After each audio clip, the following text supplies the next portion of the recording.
So Violet Evergarden has finally arrived, and this is actually my most anticipated anime of the entire year. I've been really excited to see what Kyoto Animation would deliver with this series that was a completed 2-novel series. Like, there was nothing past it. It was a very nice, short, and concise story that won a bunch of awards, or won an award that no other light novel or manga ever won.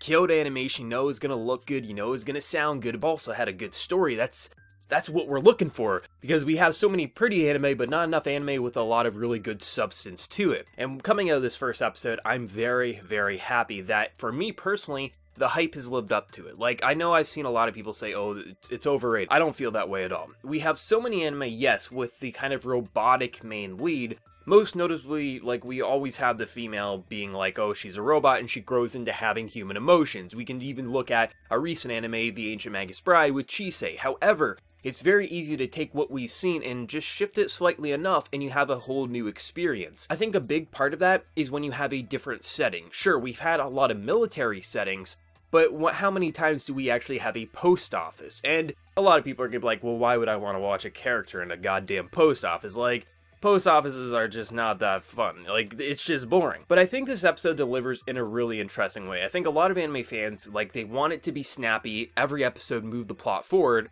But for me, I love anime that just have an idea of, like, this character is growing to understand human emotions, and that's the story, and we watch her everyday life and how she's going to evolve. That's perfect for me. That absolutely suits my interest 100%. And what I adore is how they handled Violet, this character who essentially, from a very early age, was thrown into the military. And what I enjoy about something like that is you get to see exactly within this episode. Like, I figured some of the stuff that we got to see in flashbacks, I figured it would be stuff we'd see episodes down the line. But I feel like we got a pretty damn good understanding of her backstory, which obviously will get fleshed out as the series goes on. But we absolutely understand why she was very kind of like attached to her like commander or the lieutenant or whoever she was kind of like underneath in terms of the ranks. But essentially, she was very attached to this person because because basically this guy took her in and pretty much trained her, but she was in the military at a very young age, so she really never grew to understand human emotions. She was only ever a soldier, and ultimately, this guy seemingly is dead 100%. I don't think he's still alive and kicking,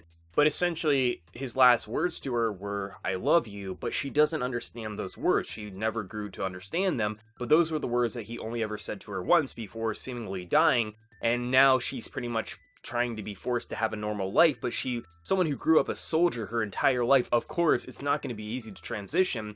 So I find it interesting that she gets thrown into this post office where essentially her military like orders, like, she only ever works, so she never takes breaks, she doesn't eat until she's told to, but then essentially she sees this one group that essentially do like ghostwriting for people who can't write. They get to more or less like send letters on behalf of people. And she ultimately ends up in that place because she wants to understand how they could understand the words I love you. And I think it's such a brilliant concept for the story hook that she's going to grow to understand human emotions because she was always a soldier. Yes, we've seen many things like this, but I think just shifting the setting and shifting just a few cranks here and there, it leads us to be a very interesting series. And I just think overall, it's very clear, at least for me, why this could win awards for its story and characters if it continues on the path that we saw within episode 1. Of course, it looks great, it sounds great, I absolutely adore it. It's Kyoto Animation, they always look good, I really enjoy the OST, it's a very soothing and kind of like comforting soundtrack. Like, when it was playing, it was very like,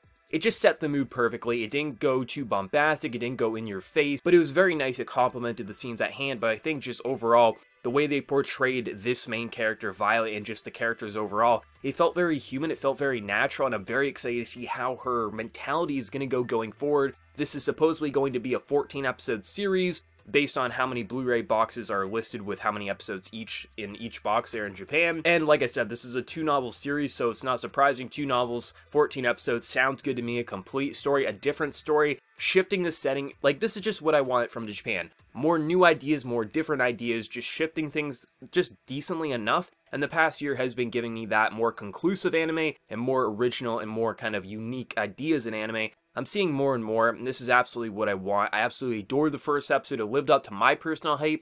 But let me know your thoughts down in the comment section below. How excited are you for episode 2 next week? Or did you not find it that interesting? Let me know your overall thoughts. And before you leave, smack that like button if you enjoyed the video. Be sure to subscribe if you're new to the channel. So until next time, everyone, please take care and have a good one.